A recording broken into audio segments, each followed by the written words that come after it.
¿Cuáles crees que son los derechos que se encuentran mejor consolidados en México? Yo considero que el derecho a la vivienda, a la educación y la libertad de expresión actualmente. ¿Qué derechos se encuentran subejercidos o ausentes? Subejercidos, yo creo que el derecho a la recreación o divertirse por parte de los jóvenes, que en la actualidad, en esta sociedad joven, a veces no tienen los límites suficientes. Y los que estén un poco olvidados podría ser el derecho a una vivienda, que también es limitante por los altos costos. ¿Qué relación tienen los derechos humanos y el ejercicio de la ciudadanía? Que los derechos humanos pueden existir como tal, pero muchas veces por desconocimiento de la sociedad, estos no se pueden llegar a ejercer. ¿Qué tipos de derechos nuevos crees que hay? ¿Qué tipos de derechos nuevos crees que deberíamos de tener y por qué los consideras necesarios?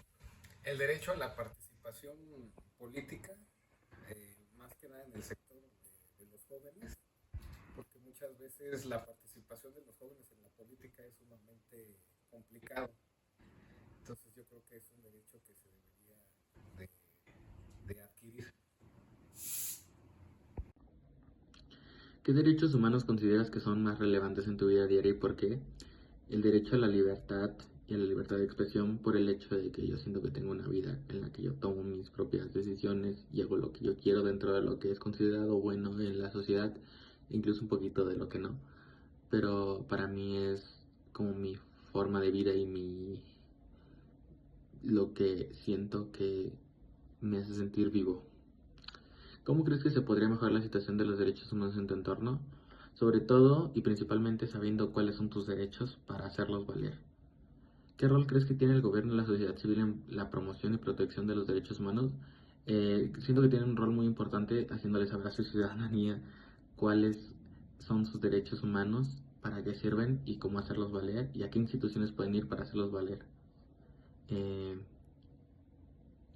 Sí, lo siguiente, ¿has experimentado o presenciado alguna violencia de derechos humanos en tu comunidad? Si es así, puedes compartir tu experiencia. Sí, muchas veces, sobre todo, estas personas que tienen un pensamiento machista y tratan a las mujeres de una forma muy horrible y sobre todo cometen cosas muy despectivas, a mí me molestan mucho.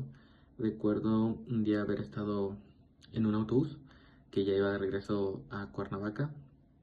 Un señor estaba hablando por teléfono con lo que yo creo que era su esposa, diciéndole que cuando llegara a la casa se le iba a madrear, porque esas cosas no se hacen. Yo no sé el contexto de la conversación, pero independientemente de eso, creo que en ningún contexto, en ninguno es aceptable que como hombre le pegues a una mujer.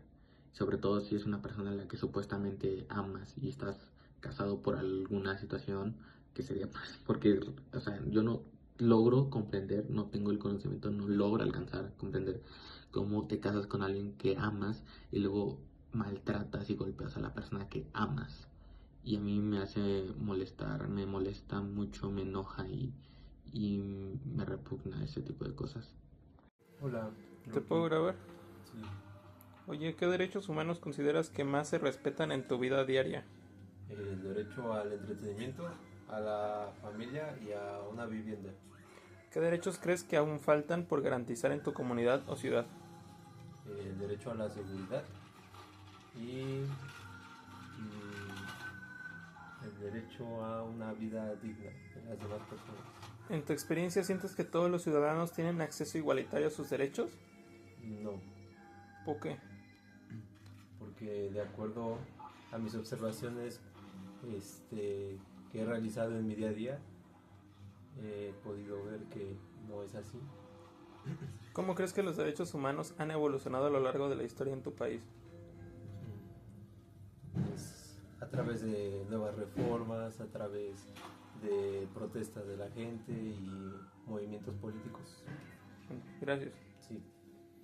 Creo que los derechos que hemos ganado podrían ser, bueno, uno de ellos podrían ser el derecho a la libre expresión. Creo yo que ese es el que más se ha ganado en México, pero a la vez el que aún no se respeta del todo por la mayoría de personas. Y así. Parece que sí, hoy se respetan muchísimo más los derechos humanos que antes, en diferentes aspectos, en diferentes zonas. El mayor ejemplo podría ser en las zonas militares. Antes los servicios militares de los jóvenes eran totalmente, pues, de una forma muy grotesca, como si estuvieran directamente en la milicia, cuando no. Y actualmente ya son muy dóciles respecto a los derechos humanos, así que creo yo que sí, como poniendo eso como ejemplo, sí. El derecho a la salud, la educación, yo creo que salud y educación serían los más importantes. Y obviamente protección, bueno, serían muchos. O sea, todos los derechos son importantes, pero creo yo que sin la salud no hay absolutamente nada, y sin educación tampoco hay nada.